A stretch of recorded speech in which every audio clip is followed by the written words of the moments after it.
comedy, all right? Thank you for all your messages. I had to just go into the square to get any signal with my lanyard on. Did you have to go outside to do it? Oh, you legends, thank you. So I've got some good messages. Kieran says, I've been dragged here by my girlfriend and her mum, SOS. Where's Kieran? Are you upstairs? Where are you, Kieran? I can't see, darling. Right at the back. Are you all right? Just about. Oh no. Did you know that you were coming here, or is it sort of, were you dragged? You found out yesterday. What a lovely surprise that must have been for you. What would you usually be doing on a Saturday night? Football. Similar in that you might leave disappointed. So, welcome, Kieran. It's lovely to have you here. Kira says, love the dress. It's very Bobo the Clown Does Runway.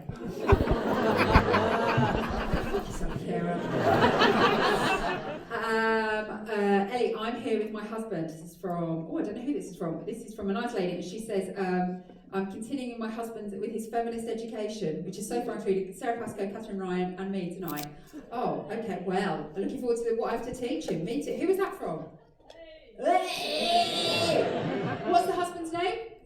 Steve. All right, Steve? Are you all right?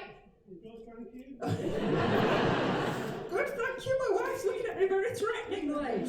Thank you, Steve, for coming along. It's lovely to have you here. And I've got one message saying from Romy. She says, my friend is with me. She's 39 weeks pregnant. Is that a true story?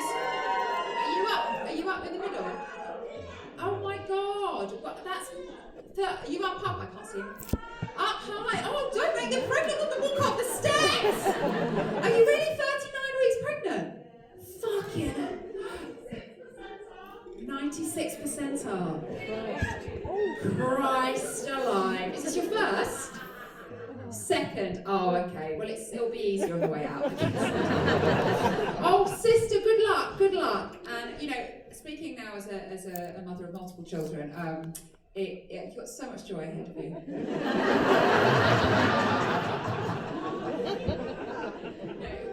Honestly, it'll be nice sometimes. So, thank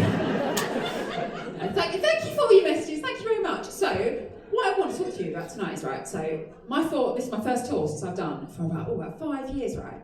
So I thought last year when I started prepping for it, I should probably sort of go out and check what people are up to on the road, people at my level of career playing similar sized venues to me. So obviously first port of call was Taylor Swift Wembley. Twinsies! She's a Taylor, I'm a Taylor! She loves cats, I love cats! She's won 14 Grammys, I was a runner-up in the Amused Moose Search for a Star competition.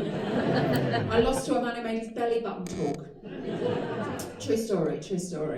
And I had a lovely night at the Taylor Swift concert, I really did. And I'd say my favourite bit of the evening, apart from the top-notch pop music, were all the bits where Taylor came across and told us how incredibly humble she was.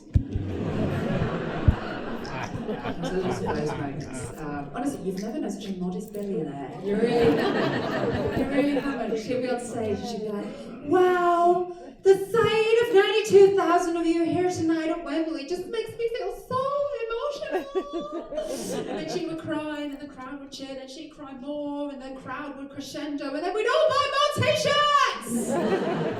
It was amazing from a marketing point of view. So on that note, I just wanted to say, wow, the sight of 504 of you here tonight at the world famous Liverpool Playhouse just makes me feel so emotional.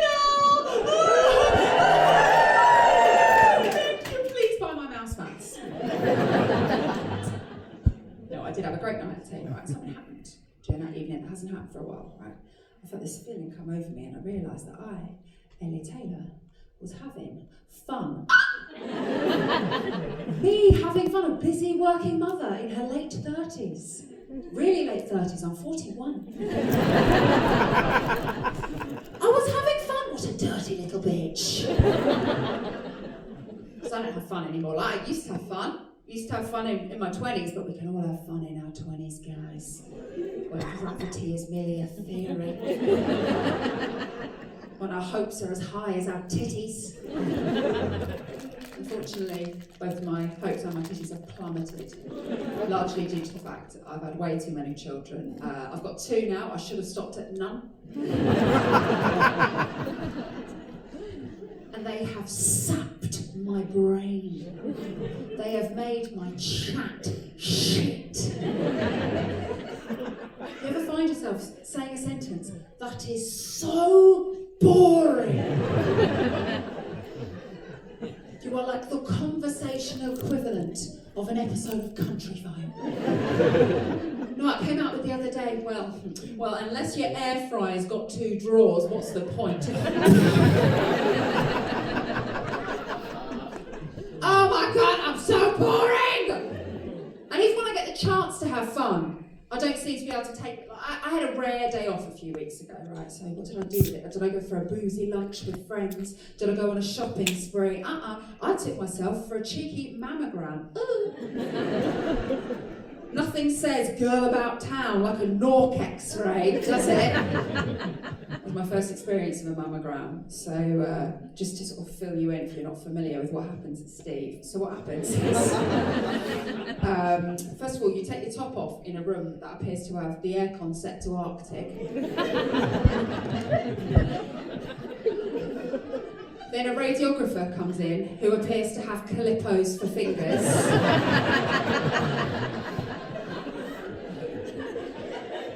Then she gets your banger and she squishes it between 2 Perspex plates until it's just so flat. You end up looking down at your fun bag and thinking to yourself, oh, that reminds me, we've run out of maple syrup. It's not fun, right?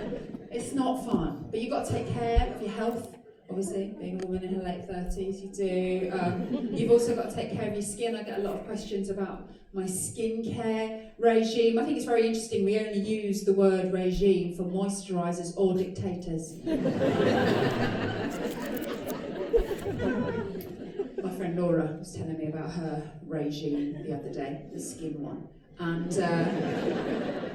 her despot days are behind her. And she's very elaborate with all the things she uses. She has an 8-step process and it includes like retinoids, sodium cross-polymers, WD-40.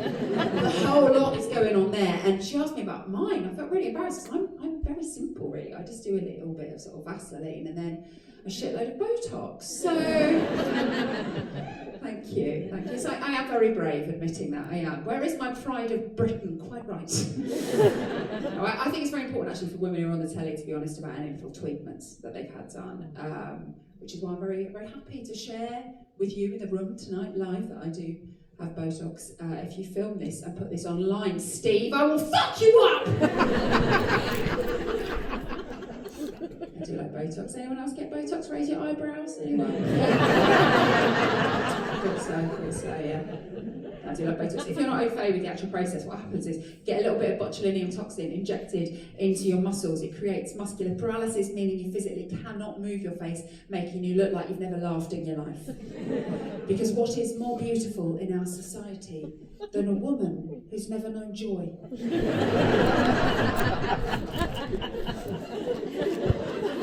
Case in point, Melania Trump. She's a miserable icon, isn't she?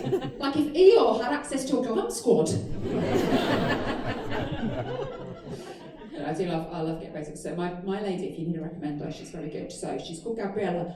She is Romanian, but I've recently found out she's more specifically from Transylvania, within Romania. I know, I heard that. I was like, well, if anyone knows about eternal youth, hello. And she looks incredible as she emerges from her coffin. No, she doesn't. She's ageless, right? I cannot work out how old she is. She could be 75, she could be 25, she could be a tall toddler who's good with syringes. No idea. She's very thorough. So last time I went to see her, she took some progress photos, which is when she snaps a load of pics of me, whacks them on a big screen, and then sort of goes through and tells me what bit of my face is going to fall off next. Reminded me of a bit I saw on Country File about coastal erosion. And at first I was quite into it, it was quite interesting, but then it went on a little bit too long, right? I could feel my morale dropping. And I knew I've reached a very low ebb when she told me that these lines here are actually called labial folds. I couldn't even laugh, right? And I had to say to her, Gabriella, at some point, I'm just going to have to accept that I'm aging. Well, let me tell you, the look on her face, even with its limited movement, she was outraged by the prospect, because of course she is, because she wants me to continue raging against the dying of the collagen, whereas I don't want to go too far. Some of my friends have done some really weird shit. One of my friends has started having these new facials, which I'm sure you've heard about, which is where you get salmon sperm injected into your face. Salmon sperm! I heard that, I just thought that sounds like a Marvel superhero origin story in the making, isn't it? Culminating in a big fight sequence on a Yo Sushi conveyor belt. No, thank you. No, I do not want sperm on my face. Anymore. And that's just one of the many lessons I need to teach my daughter about feminism. So, yeah, because I've got 2 kids now. I've got a big girl who's 6, a little boy who's 1. And I'll be honest, I very much underestimated the jump it would be going from 1 kid to 2 kids, right? I thought it was going to be like, you know when you make a lasagna and you think, well, while I'm here, I'll make one for the freezer. A little bit more work, but nothing too arduous. Turns out absolutely nothing like that whatsoever. It's actually more like the opening scenes of Saving Private Ryan, but with more yoghurt and raisins. It's very full on, so I should probably find out if I'm amongst my kind in the room. So give me a yell if you're a parent. Okay, let's see how many people, how many kids everyone has. So give me a yell if you've got 1 kid, 2 kids, 3 kids, 4, 5. We've peaked at 4. Who's got 4? Over there at the back. What's your name, nice lady? Helen. Hello, Helen. So, 4 children. The main question I have for you is, why? Did you always want that many? No. What happened along the way? But there's some joyful accidents in there. But were they accidents? Definitely wanted every single one. And what's the age range you've got there? Oh, okay, that's why you have to say that. See what you're doing there, Helen? Yeah, see what we're doing. So the eldest is next to you. How old are you, eldest? 37, and what's the youngest? 26. Oh, nice, okay, so you sort of bred your own au pairs a little bit. That's quite handy. Do we have any pregos who haven't got any children so far? Is there any pregos with the first in the room? Quietly at the back. If there are any pregos, do you have any advice for them, Helen? Enjoy it. Enjoy it. Yeah. What's the best bit, would you say, about having 4 kids? When you grow up and you leave. When they leave, you do it here. Quite right. Well done, Helen. Well done. You're a maniac, but well done there. The most I've ever had when I've asked that question was a guy who had 6 kids. 6! And I said to him, when should you have stopped? And he went, at the beginning. Fair enough. And let's find out if anyone's got a baby like me. Has anyone got a really little one? Has anyone got one under 6 months? Up there, how old is yours? 5 months. Do we have any rise on 5 months? It's a weird auction this is starting, isn't it? 5 months, you're the winner and sort of the loser in the room at the same time. And who's got the baby tonight? The dad. And has the baby gone down? Could give a shit. I like it so. You're in the room, it's dark, the signal's crap. There's access to a bar. Fuck her! That is the spirit. And how's it going with the baby? She's sound. I love that. She's sound. She's boss. No, that's really great. So fab. And is she good all the time? Sometimes serving twat energy. Yeah, of course she fucking did. Are you looking after her tonight, or is Dad on duty tonight? You might be with her. Okay. Well, fair enough. Oh, well, enjoy your night off. Can we have a round of applause for our new mum? I like to give the new mums a little round of applause, because in that little moment, what happened there was she had a little micro nap and she feels much better now. So thank you. Thank you. And let's find out the other side of the coin, actually. Give me a yell if you are in the room and you are happily child-free. Yeah!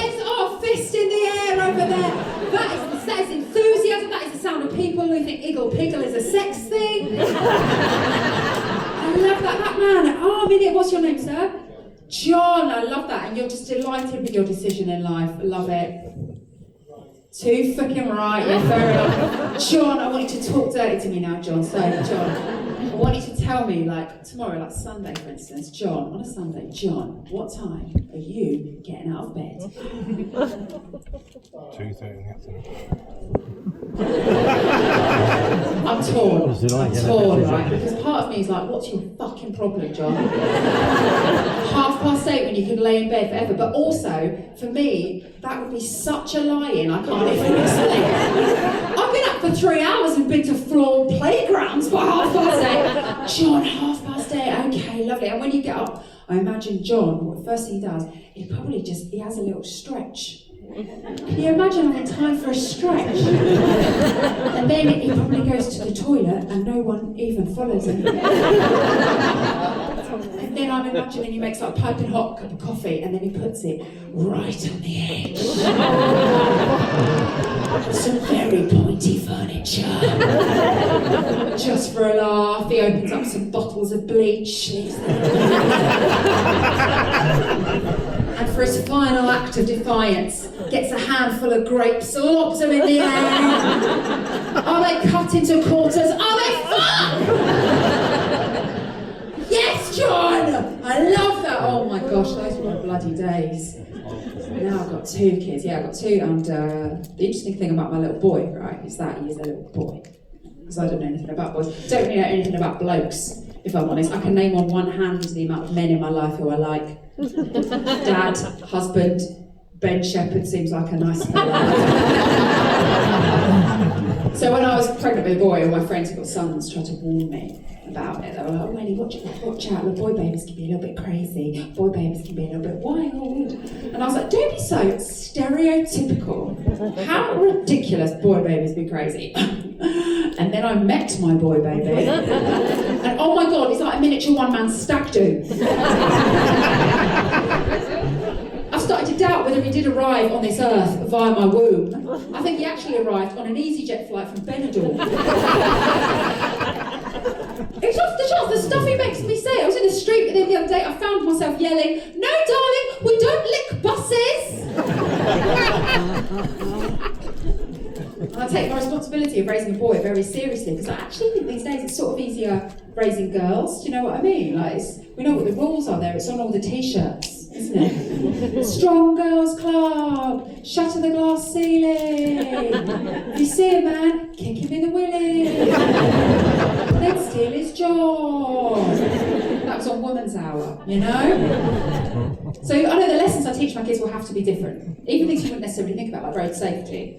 Will be different between 2. So my daughter, right, the left, look right, all good, over we go. So my son, the left, look right, all good, over we go. What's that over there, darling? Yes, it is a lone female, yes. So what do? We cross back over again, well done. Have another sticker for your non-menacing star chart. Let's sing our little song. Andrew Tate, he's not my mate, yes.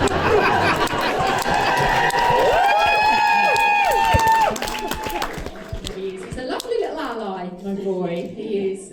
He's got an Italian name actually, as does his sister, because I did one of those genetic tests a few years ago, it's 23andMe, and I found out that on my mum's side we have 64% pretentious. I'm from Basildon, for God's sake. Who do I think I am? Italian names. I get a bit embarrassed about it. People find out. They're like, oh, does that mean you have Italian heritage? And I have to be like, no, just a really big fan of Italian culture. Which basically means, I really like the garlic butter and Pizza Express. I started to worry recently about because I think I've given my kids beautiful Italian names. What if they're shit Italian names? Right? What if it's like the equivalent of an Italian mother being like, can I introduce you to my beautiful bouncing baby boy with his manly, heroic English name? He's Keith.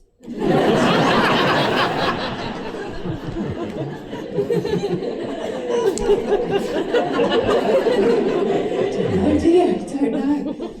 Italian names. I think the problem is, right, I've got ideas of organisation basically because I had kids when I was a little bit older, so I had my baby boy when I was 40 actually, which is sort of an odd time for a woman to have a baby? You're at a sort of crossroads of life, like sort of young enough to give birth, but old enough to be in a WhatsApp group called Perimenopause question mark. It's an odd land in which I inhabit, and I think people often think the hardest thing about being an older mum is the tiredness. Hardest thing about being an older mum is seeing my friends who had kids 10 years ago be much happier than me. My friend Jen, oh my God, a few weeks ago sent me a photo of her Friday night having a little gin and tonic. Cheers to the camera. A gin and tonic, it turned out, that had been prepared for her by her 9-year-old son. Shot through the heart! Just made me look at my little baby and just think, what is the point of you? She's got an in-house mixologist! I just caught you trying to climb inside the fucking air fryer! So another hard thing is about being an older mum. Is like, I've got this baby stuff, the baby paraphernalia that I've got no one to give it to. Do you know what I mean? Like I said, my friends' kids are 9 or 10. They don't want swaddles or baby grows. They just want vapes and podcast equipment. And I've got some good kit. Right? Like I had these really expensive breast pumps, cordless ones. You put them in your bra and then you switch them on, and then a light glows the t-shirt, and your husband calls you Robo-Tits. It's good stuff, right? It's good stuff. And I wanted to find a good home for them. £250 a pop, right? So I am going to have a little stall in the lobby. Can you imagine? That's how you do merchandise, Taylor Swift. No, I did want to find a good home for someone who was going to appreciate and reuse and recycle, circular economy and all that. And I found someone who was very, very grateful, and it was lovely. Let me tell you, Andrew from OnlyFans. Fantastic buyer, prompt payment, very kindly said I didn't need to wash them either. So that was... You didn't like that, did you? Andrew did though, guys. So 5 years between my kids. Actually, like the little baby, the little stag do wasn't planned, but it really was. It was like my daughter got to sort of age 4, and I thought to myself, do you know what I need more of in life? Drudgery and despair. Jump aboard, darling. We ride at dawn. And we really tried. I did ovulation sticks and everything. So ovulation sticks are when you pee on a stick, and if you're ovulating, you get a little smiley face to sort of encourage you on your way. But I actually think in hindsight now, the face that you get should change depending on how old you are, basically, when you do it, right? So if you're sort of, 25 when you do it and you're ovulating, you get a, yeah, go for it. If you're 40, like I was, you get a, you thought about taking out cold water swimming instead? I always remember the day that I conceived my son, because it was incredibly inconvenient. Right? I was going to be leaving for work in half an hour. I peed on the stick. There was a smiley face. There was no smiley face there. So I yelled down at my husband, Phil! I'm ovulating! Come upstairs, be aroused now! You've either got it or you haven't, do you know what I mean? And he was really annoyed because he was busy doing some man things, organising his USB cables or something. Do you feel what I do? I just think it's got a label maker, and I was annoyed because, like I said, I had to leave for work, hadn't had any lunch yet, so I thought I'll just quickly make myself a little sandwich to have afterwards, just usual, foreplay stuff. And went upstairs, and we were really putting a shift in, but I don't know if you've ever tried to be sexy while staring at a pre-made sandwich on the bedside table. The worst bit about it was I'd covered it with a single piece of kitchen roll, as if to give it some dignity. No, Mrs. Warburton, avert your gaze! But no, we went at it for a good 60 seconds, and in fairness, it was an absolutely cracking sandwich. Heirloom tomato, mozzarella, and that's how little Caprese got his name. So, grazie mille. Grazie. Do you know, I fell pregnant with little Caprese very quickly. Much quicker than I did with his sister, Pasta. I did fall pregnant very quickly with my son. I think it's probably because at that time I was physically quite fit, because I just finished filming Strictly Come Dancing. No, I didn't really want to talk about it, but since you brought it up, I'm the nation's sweetheart. It's nice to meet you officially. Did anyone watch the series of Strictly that I did? Yeah. A few of you. Oh, lovely. Okay. Yeah. Now I know it's in the papers a lot of Strictly about, last year people saying that they haven't had a very nice time doing it. I can obviously only talk about my own experiences. I had a lovely time doing Strictly. The most traumatic thing that happened to me while doing the show was when I used to have to get spray tans next to professional female dancers. Because you all go in the same room, you're basically naked, standing next to each other, they're there with the bodies of gods. And I'm there feeling like Hagrid in a hairnet. Not helped by the time the spray tan lady said to me, if you can just lift up your boobs, I'll do the underneath. Like a kid's pop-up book. Where's Peppa Pig?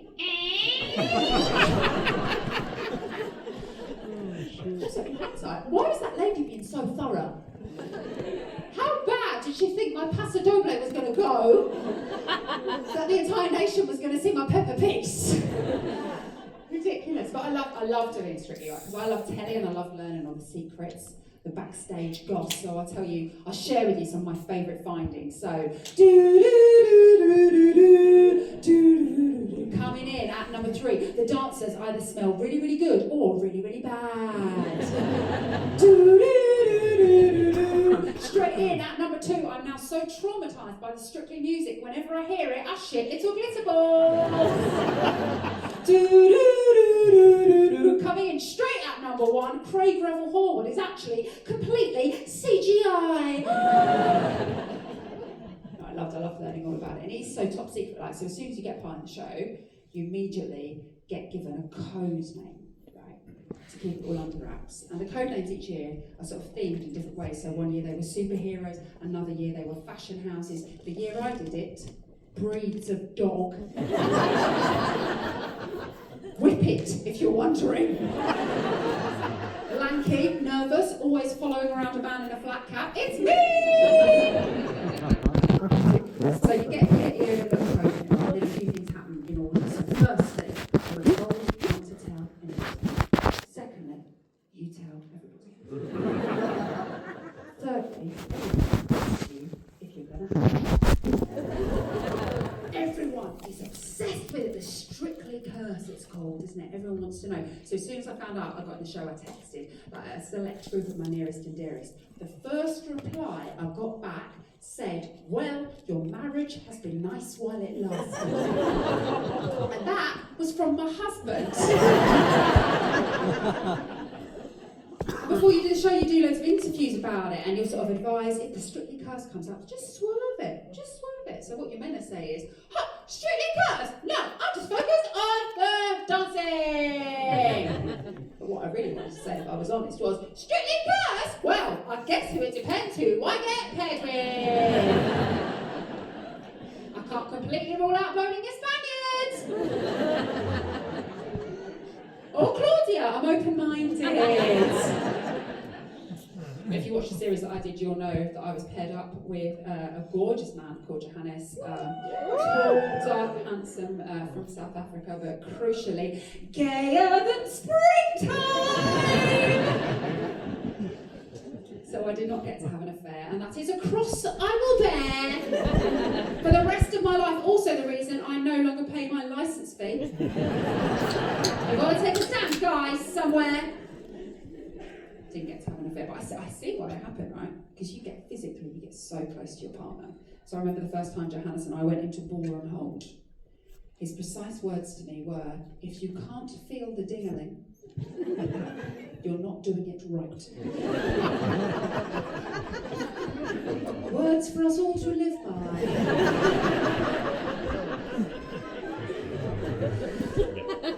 It's a great example of context, that, isn't it? So like that line from that man on that BBC show, fine.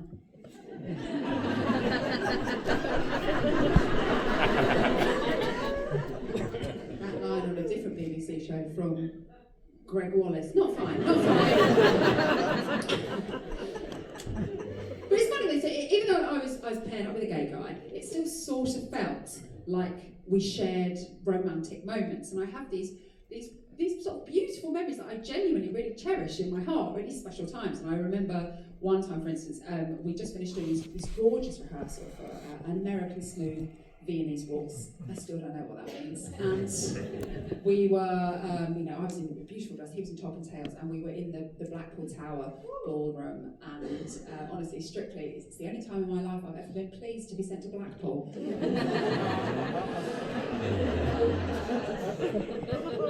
the rehearsal had gone really well, and I knew it had because I could feel the dingling.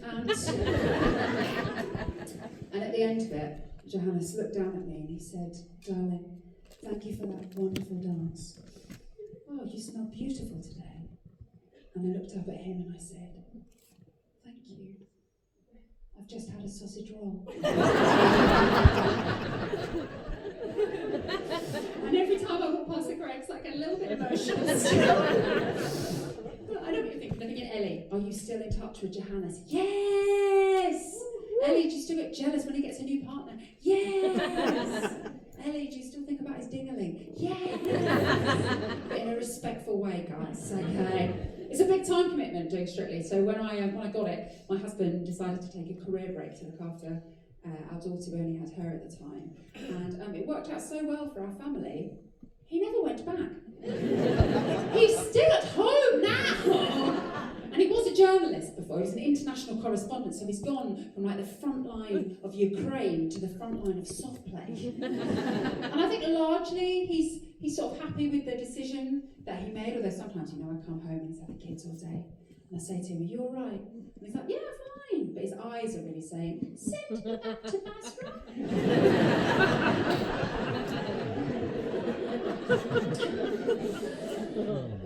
So yeah, my husband is a full-time stay-at-home dad, which is exactly the same as being a stay-at-home mum, except much more heroic.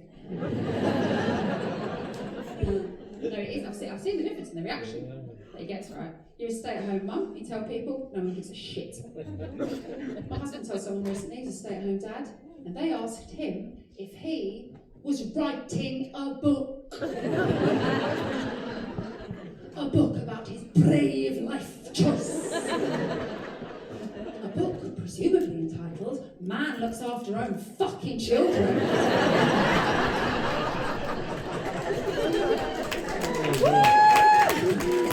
And it makes me feel like a really confused feeling. I'm kind of torn because there's like just the Ellie bit of me, the wife bit of me. I'm so proud of him.